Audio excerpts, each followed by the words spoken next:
Hello Year 10, this is Mr. Shaban. Today we're going to complete our first chapter, which is called Planet Earth. So let's start our lesson.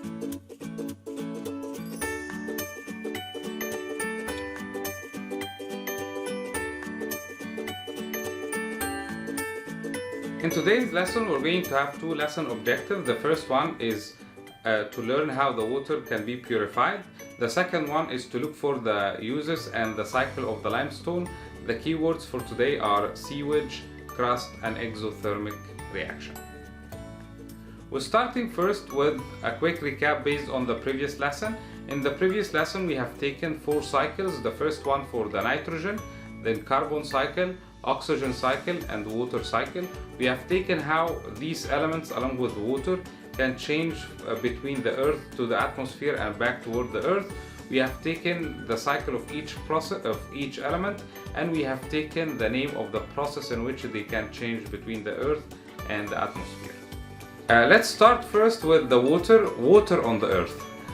Before we start, we need to know the ratio between the salty water to the fresh water on the earth. I want you to know that for the amount of the water, it can be split as normal into salty water and fresh water. The amount of salty water represent 97.41%. So that's salty water, 97.41%, and the fresh water is 2.59%. We're going to take the 2.59% of the fresh water, and then we're going to divide it into certain divisions. The first one is 1.984% of this fresh water can be found as ice caps and glaciers. The second category is 0.592%, that's the amount of groundwater, and then 0.013%, that's the amount of fresh water which is ready for us to use.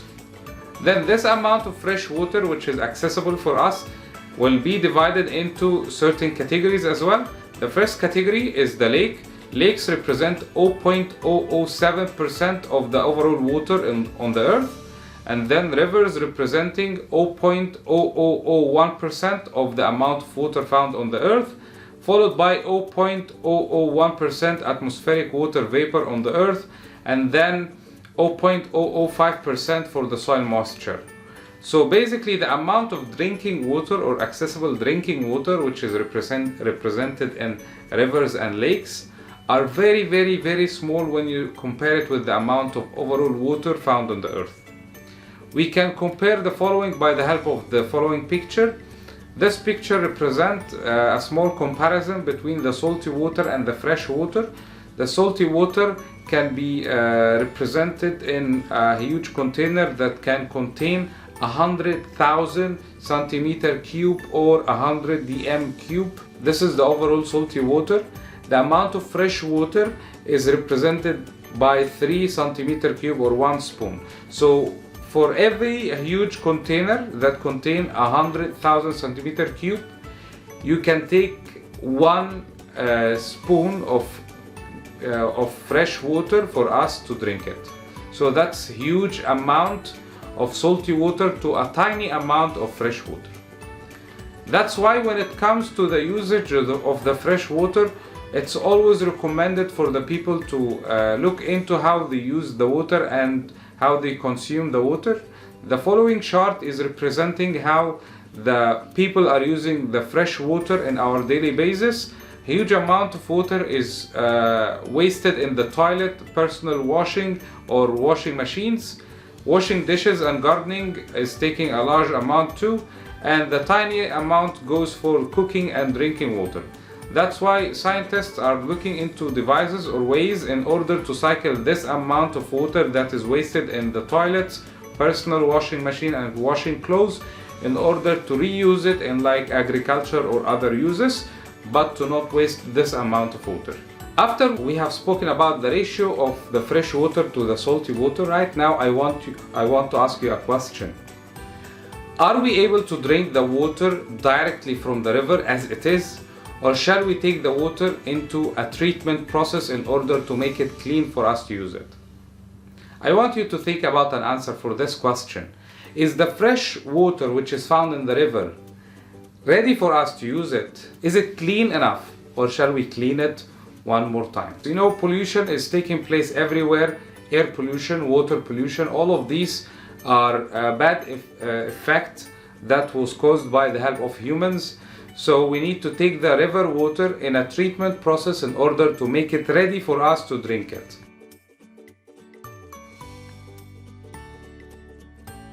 So we take the water, the river water, and then we push the water through a screening process. And the screening process is going to remove the large rubbish from the water in order to have a liquid which is free of the large objects. Then the water will be pushed to a reservoir where they are going to add small amount of ozone gas to the water. The ozone is going to act as a disinfectant or going to kill the microorganisms which are found in the water. And then the water will be kept in one place in order to settle down, so all the particles, suspended particles, the small particles will be settling down, will go down to the bottom of the container, and the water then will be taken to a sand filter. Sand filter is going to act as a filter paper that's going to remove the small particles which are still found in the water.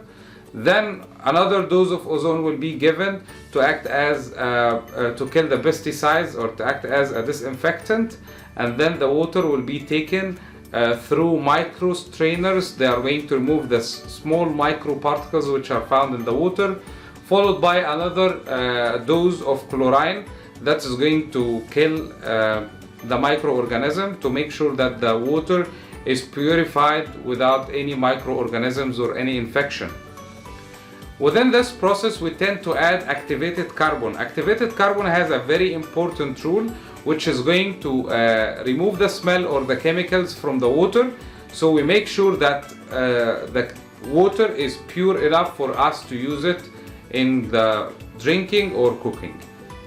Okay guys, it's question time. We're going to have questions on page 13. I would like to welcome Ms. Nurhan to solve with us some questions.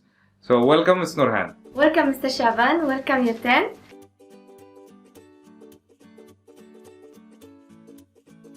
The first question, why is water filtered before other treatments? To remove the floating rubbish.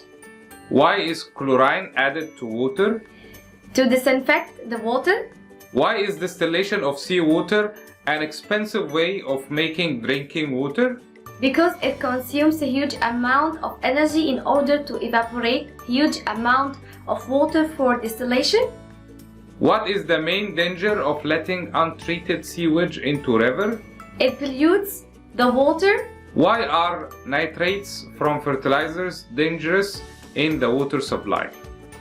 Because it may cause algal bloom, which means that the algae will grow in the water, and this will prevent the gas exchange between the water and the air. Thank you, Mr. Shaban. Thank you, Yurten.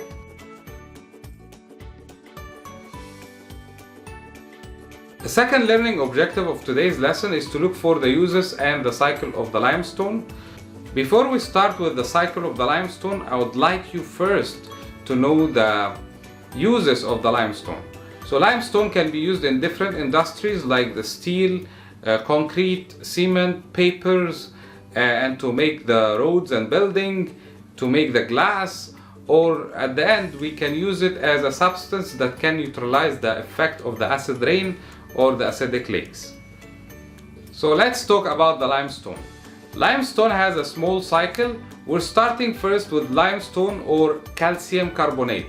Calcium carbonate is the chemical name of the limestone. So calcium carbonate consists of calcium element along with carbon and oxygen. When we heat it up, carbon dioxide, carbon and oxygen will be removed from the calcium carbonate, and we're going to have calcium oxide left over. This calcium oxide has a common name of lime or quicklime. When we add small amount of water to the calcium oxide then will be moving or changing into calcium hydroxide. That's a chemical change. So the first step was a chemical change, second step was a chemical change because we are ending up with new chemical compound. So after getting calcium hydroxide or slaked lime, we can then change the calcium hydroxide solid into calcium hydroxide solution by the help of the water. When you add more water to the calcium hydroxide, it's going to change physically from solid into solution. And this was one of the questions that was in one of the exams in 2018, I think. The question was asking which step in the calcium carbonate or the limestone cycle has a physical change. So step 3, when you change the calcium hydroxide from solid into a solution or lime water, this is going to be a physical change. And then the last step, it's changing the calcium hydroxide from solution form by adding the carbon dioxide into calcium carbonate or solid form. Same process can take place in the lab.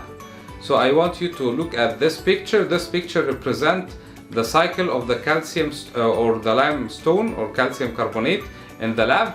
You can take a limestone and you heat it up, carbon dioxide will be given off, and you're going to have calcium oxide. Add small amount of water, the calcium oxide is going to change into calcium hydroxide as solid as well, and then by adding more water is going to change into solution. From the solution you can let it in the air, where it's going to take carbon dioxide from the air, and this is going to change it back into limestone.